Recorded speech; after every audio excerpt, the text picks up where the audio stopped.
Bapak, Ibu, saudara-saudara, dan anak-anak terkasih, selamat malam. Puji syukur kepada Tuhan, kita kembali bertemu pada ibadah keluarga dari sektor 1 sampai 8 yang dilakukan melalui streaming yang bisa kita ikuti di rumah masing-masing. Kiranya ibadah kita berkenan kepada Tuhan dan kita mendapat berkat. Serta saatnya sejenak kita akan bersaat teduh.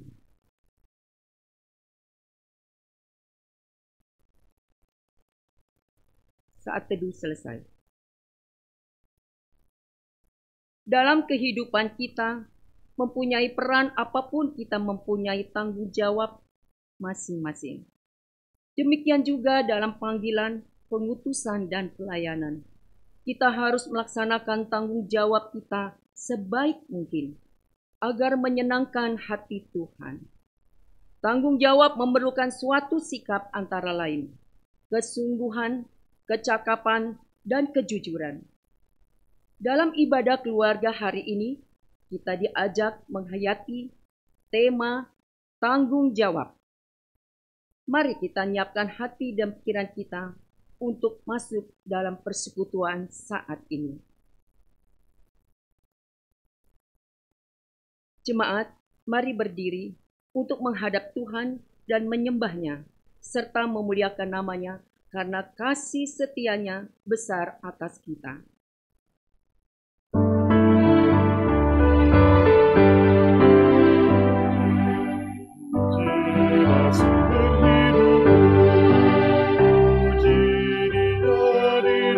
Surga sampai kekal abadi, pujilah sumber hidupku. Bunyikan bersama suling dan rebana sambil melakukan syukur bagi Tuhan, pujilah sumber hidupku.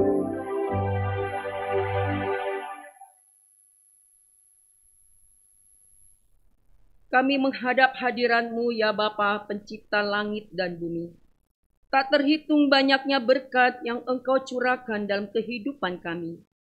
Engkau adalah Tuhan yang tetap setia melawat kami.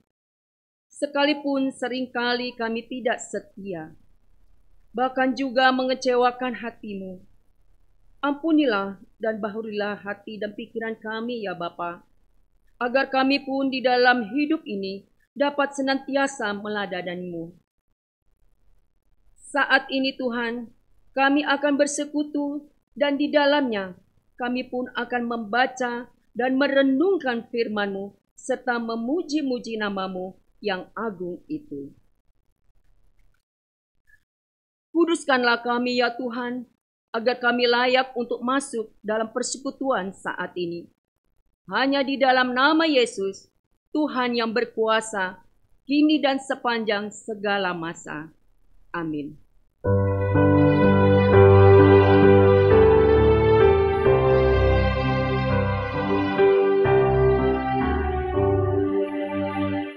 Maju berjuanglah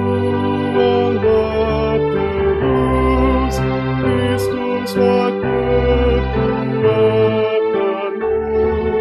hingga tercapai akhirnya mahkota hidup yang bakal.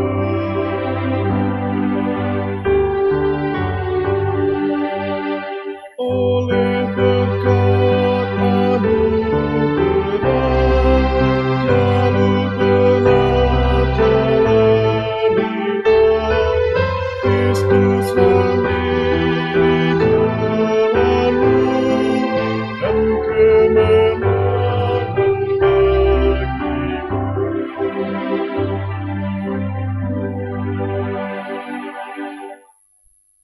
Jemaat kami silakan duduk kembali.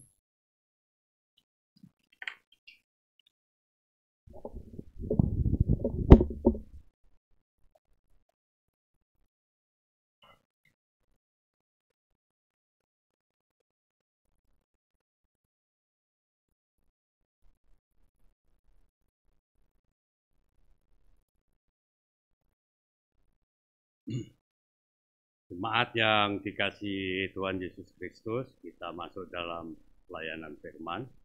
Dan sebelum kita membaca, mendengarkan, dan merenungkan firman Tuhan, mari kita berdoa mohon bimbingan Roh Kudus. Tuhan, Allah Bapa Surgawi, yang kami kenal dan kami sapa, dalam Yesus Kristus, Tuhan, Juru Selamat kami. Kembali kami menghadirat-Mu, ya Bapa, ucap syukur dan terima kasih. Kami akan membaca, akan mendengarkan, dan akan merenungkan bagian dari firman-Mu. Biarlah Roh Kudus-Mu ya Bapa, menguasai hati dan pikiran kami, hingga kami mengetahui, mengerti, dan memahami kebenaran firman-Mu untuk kami lakukan dalam hidup kami sehari-hari, karena firman-Mu adalah pelita bagi kaki kami dan terang bagi jalan kami. Berbicaralah ya Bapa, anak-anak-Mu siap untuk mendengarkannya. Dalam nama Yesus Kristus, Tuhan dan Juru Selamat kami telah berdoa dan mengucap syukur. Amin.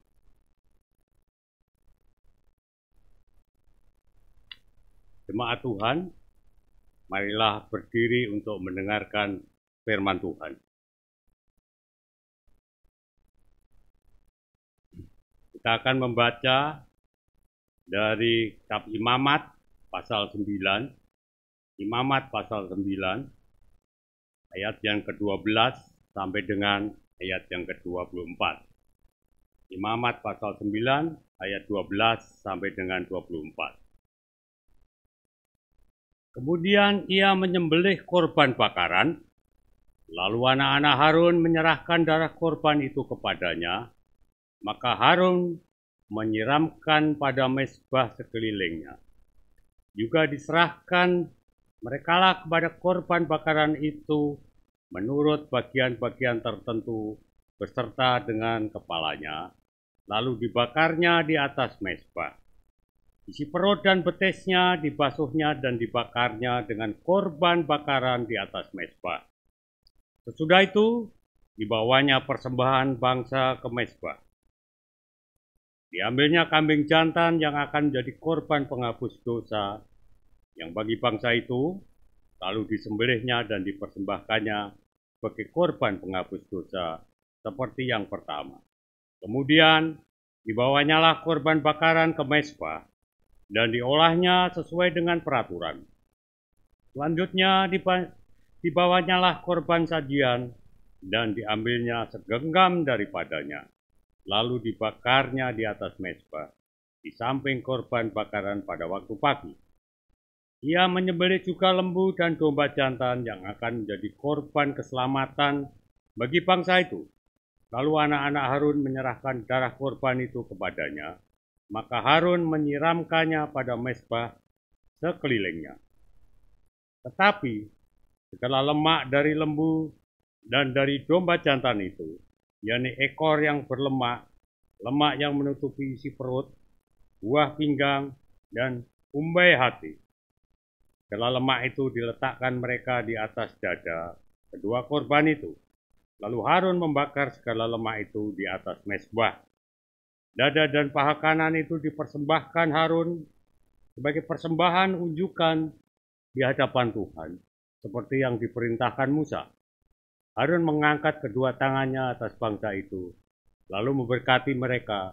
Kemudian turunlah ia setelah mempersembahkan korban penghapus dosa, korban bakaran, dan korban keselamatan. Masuklah Musa dan Harun ke dalam kemah pertemuan. Setelah keluar, mereka memberkati bangsa itu. Lalu tampaklah kemuliaan Tuhan kepada segenap bangsa itu. Dan keluarlah api dari hadapan Tuhan, lalu menghanguskan korban bakaran dan segala lemak di atas mezbah. Tatkala seluruh bangsa itu melihatnya, bersorak-sorailah mereka, lalu sujud menyembah. Demikian pembacaan Alkitab. Terpujilah Kristus. Haleluya.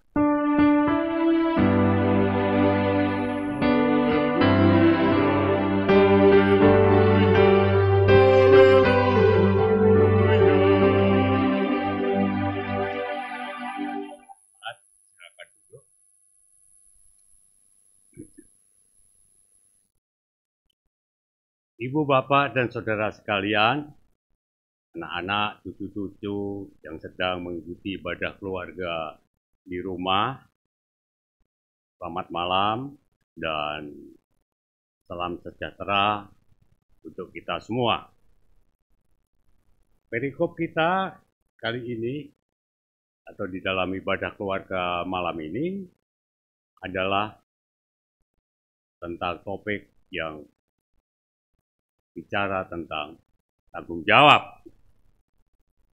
Kita semua sudah tahu, sering dan gampang mengucapkan frase atau kata tanggung jawab ini. Ibu bapak dan saudara sekalian yang diberkati Tuhan, tugas panggilan kita dan pengutusan sebagai warga jemaat atau warga gereja yaitu persekutuan, pelayanan, dan kesaksian. Itu mencakup kita sebagai anak, sebagai orang tua. Dalam relasi dan interaksi kita sesama warga gereja dan juga kita sesama warga masyarakat. Isu yang terus menjadi pergumulan atau tantangan adalah persoalan tanggung jawab. Tanggung jawab itu menyangkut tugas dan kewajiban. Mari kita renungkan firman Tuhan yang baru saja kita baca dan kita dengar itu. Lalu marilah kita bereksegesis, menafsirkan firman Tuhan itu dari firman itu sendiri, kebenaran apa yang kita bisa peroleh dan kita bisa jalankan dari apa yang ada di firman Tuhan itu. Yang pertama, tentu kita ingin mengetahui firman ini ada di dalam konteks yang bagaimana. Imamat merupakan kitab yang ditulis untuk mengajar bangsa Israel dan para imam tentang cara menghampiri Tuhan dan menjelaskan standar kehidupan khusus yang ditetapkannya bagi umatnya. Pengajaran-pengajaran itu berbicara tentang jenis-jenis korban untuk disembahkan kepada Tuhan. Itu bisa kita baca sebelumnya, yaitu dari imamat tadi, ayat yang pertama sampai dengan ke-7. Kegiatan tersebut juga harus dilayani oleh orang imam. Para imam adalah orang-orang Lewi yang bertugas mengelola kemah Tuhan sebagai simbol kehadiran Tuhan. Pengelolaan kemah pertemuan mencakup tugas melakukan prosesi ibadah kebakaran. Ibadah bakaran maksud saya. Oleh karena itu, Musa pun mentahbiskan Harun dan anak-anaknya sebagai imam. Itu bisa kita baca pada ayat sebelumnya, yaitu ayat yang ke-8. Perintah Tuhan kepada Harun dan anak-anaknya disampaikan melalui Musa, yakni memberikan kurban penghapus dosa untuk diri Harun. Sedangkan perintah bagi orang Israel adalah kurban penghapus dosa dan kurban keselamatan. Para imam yang berasal dari suku Lewi atau keturunan Harun adalah sebagai mediator antara bangsa Israel dengan Tuhan yang kudus. Seorang imam haruslah membakar kurban untuk dirinya sendiri dan untuk bangsa Israel juga. Kitab ini juga menjelaskan secara terperinci mengenai sistem pengorbanan dan pendamaian antara Tuhan dan umatnya. Dalam peristiwa ini kita dapat mengetahui mengenai beberapa alat dan kurban yang akan dipersembahkan. Sedangkan kurban adalah persembahan yang akan dipersembahkan bangsa Israel untuk Tuhan, yaitu ternak jantan, antara lain lembu, kambing, domba. Apabila tidak ada, maka dapat diganti dengan burung tekukur dari anak burung merpati. Lalu terdapat tokoh-tokoh yang sangat penting dalam kitab ini, yaitu Musa, Harun, anak-anak Harun, dan orang Israel. Dalam Imamat pasal 9 ayat 5 dijelaskan, Harun dan anak-anaknya melakukan perintah Tuhan dengan baik. Hal ini menunjukkan ada rasa tanggung jawab dalam diri mereka. Selanjutnya mari kita cermati, coba kita renungkan tentang teks yang tadi baru kita baca dan kita dengar. Ibu, bapak, dan saudara sekalian diberkati Tuhan, rasa tanggung jawab itu ada di dalam diri Harun dan anak-anaknya. Bukan hanya karena mereka taat serta patuh kepada Tuhan. Harun dan anak-anaknya juga memahami akan tugas yang melekat dalam diri mereka sebagai seorang imam. Mereka tahu bagaimana cara mengolah kurban-kurban yang dipersembahkan bagi Tuhan. Hal ini membuktikan kecakapan mereka dalam melakukan tugas. Tanpa kecakapan tersebut, Harun dan anak-anaknya tentu kesulitan dalam memenuhi tanggung jawab sebagai imam.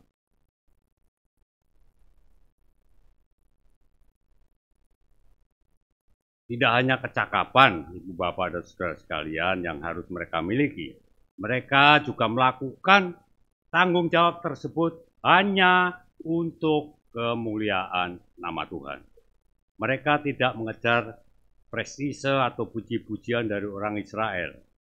Pada ayat ke-24 dituliskan, dan keluarlah api dari hadapan Tuhan, lalu menghanguskan. Artinya, Tuhan berkenan dengan pelaksanaan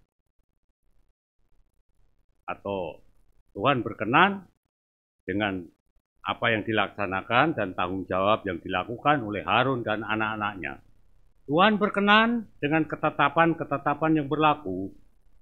Selain itu, Harun dan anak-anaknya menunjukkan sifat jujur dan serius dalam melaksanakan tanggung jawabnya. Keseriusan tersebut nampak dalam eksekusi tugas yang sempurna. Tidak hanya hati Tuhan yang bersukacita, hati orang Israel pun juga bersukacita dan ditunjukkan dengan sorak-sorai dan sujud menyembah kepada Tuhan. Hal ini membuktikan bahwa kecakapan dan kejujuran dalam melakukan tanggung jawab pasti berdampak positif bagi orang-orang sekitar. Ibu, bapak, dan saudara sekalian yang dikasihi Tuhan Yesus Kristus, ada beberapa butir yang bisa kita tangkap dari firman Tuhan ini. Yang pertama, saat ini cukup langka menemukan orang yang mau atau berani bertanggung jawab. Pada tahun 1977, kalau kita ingat, ada seorang budayawan yang namanya Mukhtar Lubis telah mendeskripsikan ciri-ciri manusia Indonesia. Manusia Indonesia itu punya ciri, salah satu di antara 7 ciri itu, yaitu enggan atau tidak mau bertanggung jawab. Mari kita tengok saat ini. Bukankah itu masih terjadi dan banyak orang berperilaku dan bertindak seperti itu? Ini persoalan serius. Dari firman Tuhan tadi, kita menemukan kebenaran bahwa tanggung jawab tersebut dilaksanakan sebaik mungkin agar menyenangkan hati Tuhan dan menjadi berkat bagi sesama. Melalui pembacaan hari ini kita dapat mengetahui bahwa untuk melaksanakan tanggung jawab diperlukan kecakapan, keseriusan, dan kejujuran. Saya ulang lagi, untuk melaksanakan tanggung jawab diperlukan kecakapan, keseriusan, dan kejujuran. Hal tersebut harus ada di dalam diri kita, baik diri kita sebagai karyawan, orang tua, presbiter, warga jemaat, warga masyarakat, dan lain sebagainya. Oleh karena itu, tanggung jawab ini harus juga kita sadari, tidak hanya kita tujukan untuk memperoleh pujian, bahkan jauh dari itu, dari orang lain, sehingga kita mendapat nama. Tidak. Kalau ada orang-orang bahkan tidak sadar atau sadar diri kita sendiri berlaku seperti itu, sebenarnya ini adalah mengabaikan Tuhan yang telah memberikan tanggung jawab kepada kita masing-masing. Akibatnya atau dampaknya akan terjadi pada kehidupan pribadi, keluarga, bahkan persekutuan menjadi terancam hancur. Selanjutnya, Allah begitu mengasihi umat ciptaannya.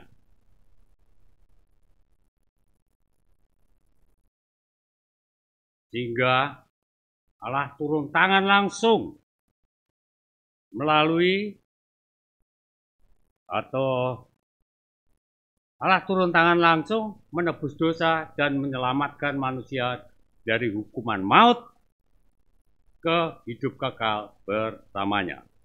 Ini diwujudkan dalam diri Yesus Kristus. Semua unsur-unsur yang membentuk tanggung jawab dipenuhi oleh Yesus Kristus. Apa itu? Ketakapan, seriusan, dan kejujuran.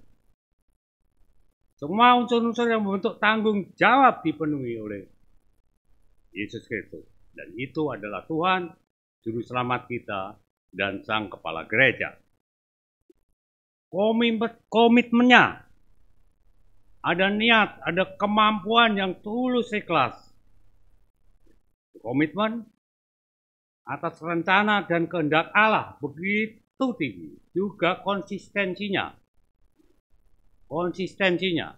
tidak pernah berubah dari mula sampai akhir. Ya. Dan konsekuensinya, mau konsekuensi apapun juga. Akhirnya membentuk percaya diri dan sangat mau dan berani bertanggung jawab apapun, taat sampai mati. Ini harus kita teladani, ibu bapak saudara sekalian, oleh kita sebagai pengikutnya dalam kehidupan nyata keseharian kita, baik sebagai pribadi, keluarga, warga gereja, maupun sebagai warga masyarakat. Tuhan Yesus memberkati pelayanan kita kepadanya. Amin.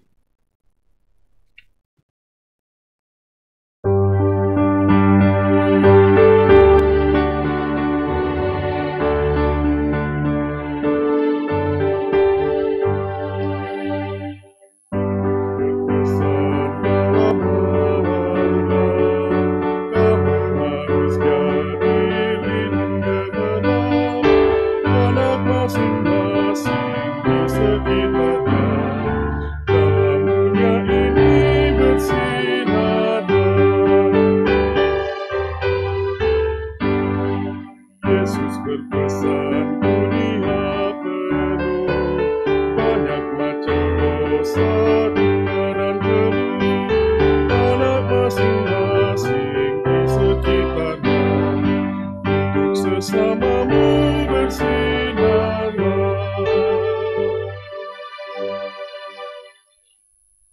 Mari kita satu dalam doa syafaat. Tuhan Allah Bapa Surgawi, dalam Yesus Kristus, Tuhan penebus dosa kami dan Juru Selamat kami atas hukuman maut yang seharusnya kami terima, tapi Tuhan Yesus selamatkan kami untuk hidup kekal bersamamu ya Tuhan. Kembali kami menghadap ke hadirat-Mu. Syukur dan terima kasih firman-Mu telah mengingatkan, telah menyadarkan kami bagaimana seharusnya kami bertanggung jawab. Tuhan telah membantu, menolong kami semua, baik pribadi, keluarga, maupun sebagai warga gereja atau masyarakat, untuk punya kecakapan sehingga kami mau bertanggung jawab dan berani bertanggung jawab atas apa yang kami pikir, kami rasakan, kami ucapkan, dan kami tindaki atau lakukan. Bapa juga telah mengaruniakan kepada kami tentang keseriusan atau kesungguhan untuk soal itu. Dan juga Bapa telah berikan kami ajar setiap hari dengan kejujuran. Terima kasih ya Bapa atas kasih karunia-Mu, kemampuan yang telah Engkau berikan pada kami, pribadi lepas pribadi, dalam keluarga, dalam persekutuan sebagai warga gereja-Mu, dan di dalam lingkungan masyarakat, kami sebagai warga masyarakat. Terima kasih ya Bapak. Pada kesempatan ini, kami juga mohon kepada biarlah kebenaran firman-Mu itu, Tuhan kuatkan kami dengan Roh Kudus-Mu untuk mampu melaksanakannya dalam kehidupan keseharian kami dari waktu lepas waktu. Bapa Surgawi, Engkau mengetahui keadaan pergumulan kami, keluarga lepas keluarga, pada situasi yang sekarang ini masih menghadapi pandemi COVID-19. Oh Tuhan, tekanan-tekanan dampak dari pandemi COVID-19 ini meliputi segala macam lapisan masyarakat. Tidak hanya kami rasakan di Indonesia, tapi di seluruh penjuru bumi. Negara semua mengalami. Tolonglah ya Tuhan. Biarlah Tuhan sendiri campur tangan. Dan biarlah Tuhan sendiri juga selalu mengingatkan bahwa Tuhan mengasihi dengan mengaruniakan kepada kami masing-masing kita-Mu itu akal sehat, akal yang cerdas.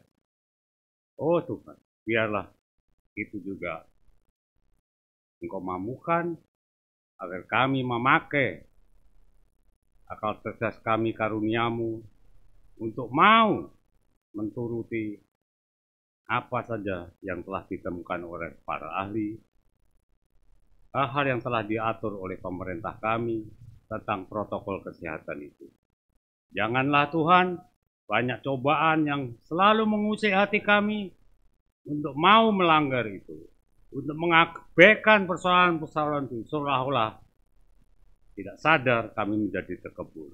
Ampuni kami Tuhan, ampuni, seraya kami menyerahkan semuanya kepadamu.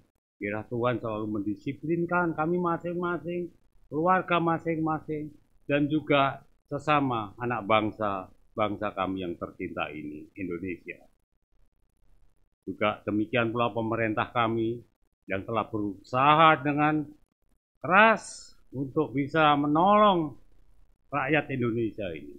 Biarlah hikmat kebijakan-Mu ya Tuhan, agar segala yang diputuskan, langkah-langkahnya seturut dengan rencana kehendak-Mu untuk kedamaian, untuk kesejahteraan kami semua rakyat Indonesia.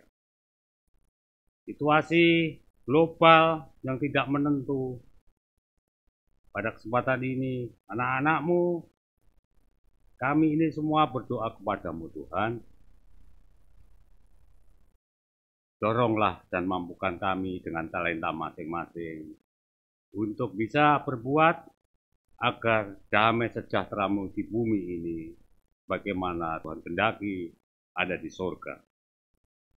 Para korban yang dirawat di rumah sakit akibat pandemi COVID-19 ini, juga tenaga dokter, tenaga medis, para medis, peneliti yang sedang bergulat menemukan vaksin, kami berdoa.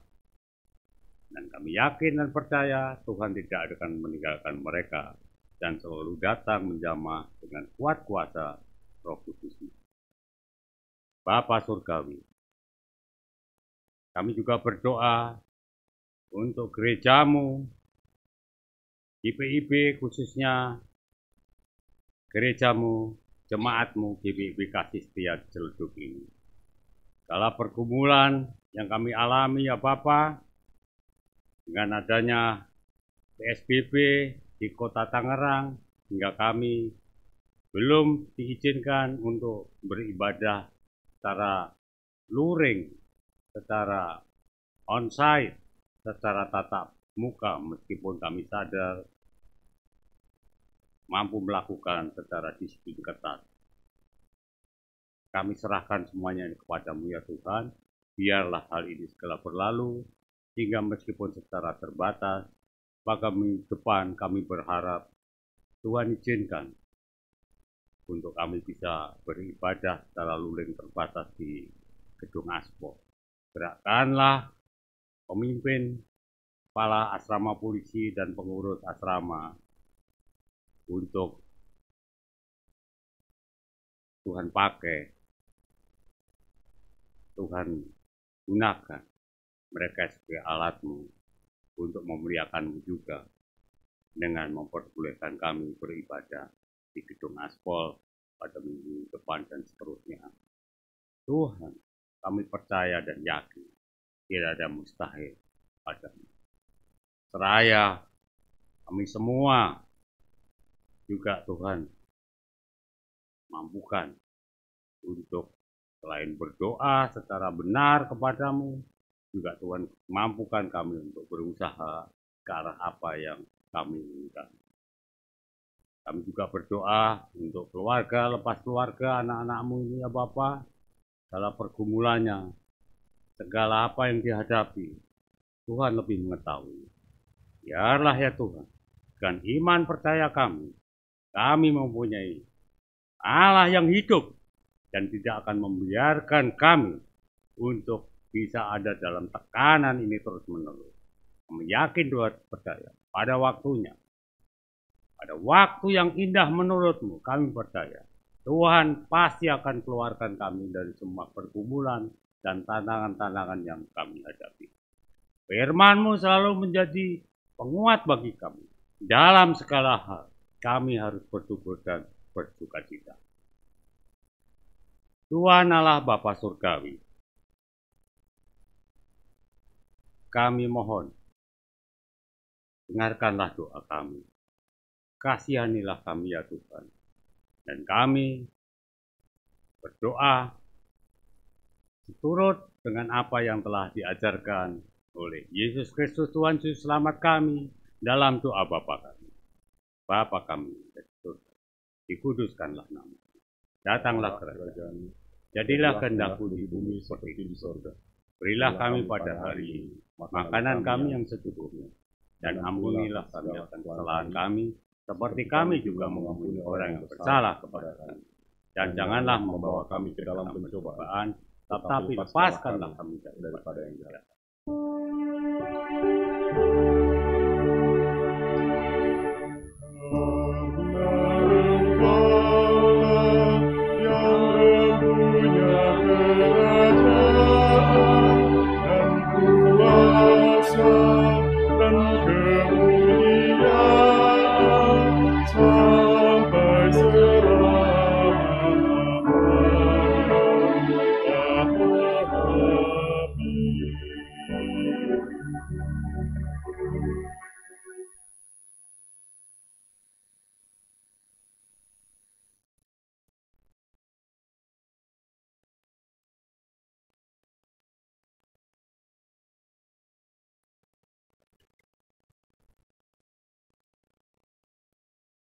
Umat yang diberkati, mari kita bersyukur kepada Tuhan atas berkat-Nya di dalam hidup kita dengan memberikan persembahan syukur. Kita dengar nats Alkitab dalam 2 Korintus pasal 8 ayat 12 sampai dengan 13. Sebab jika kamu rela untuk memberi, maka pemberianmu akan diterima.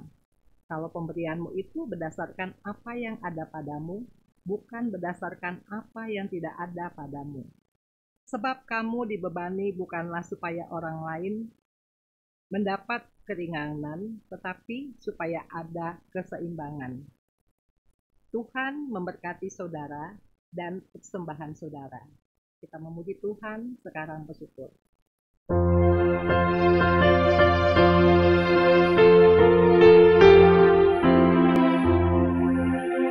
Sekarang bersyukur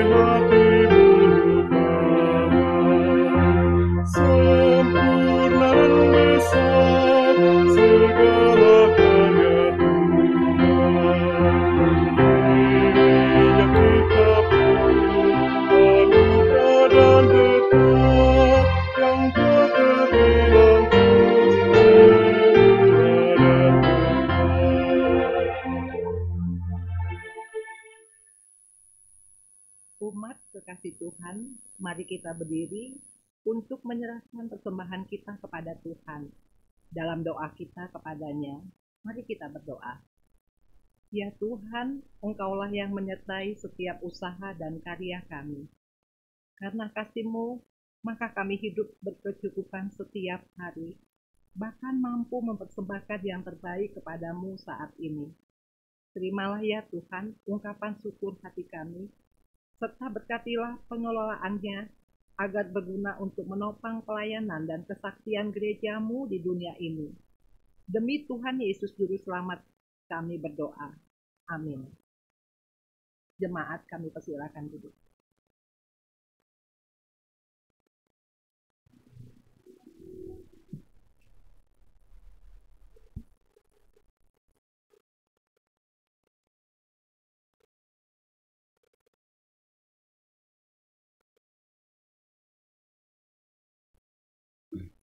Jemaat tetap berdiri.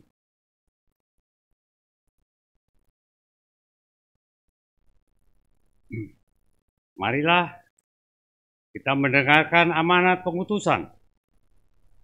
Pergilah dalam damai sejahtera Tuhan dan lakukan firman Tuhan yang telah kamu dengar.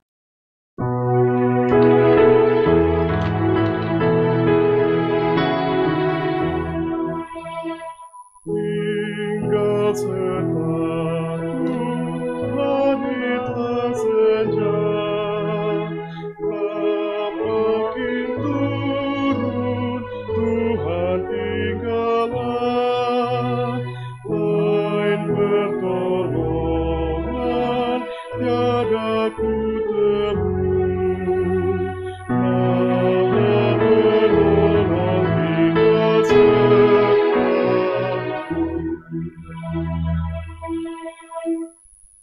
Jemaat yang dikasihi oleh Tuhan, marilah kita terima berkat Tuhan. Arahkanlah hatimu kepada Tuhan dan terimalah berkat-Nya. Kasih karunia Tuhan Yesus Kristus, kasih Allah Bapa, dan persekutuan Roh Kudus menyertai kamu sekalian dari sekarang sampai selama-lamanya.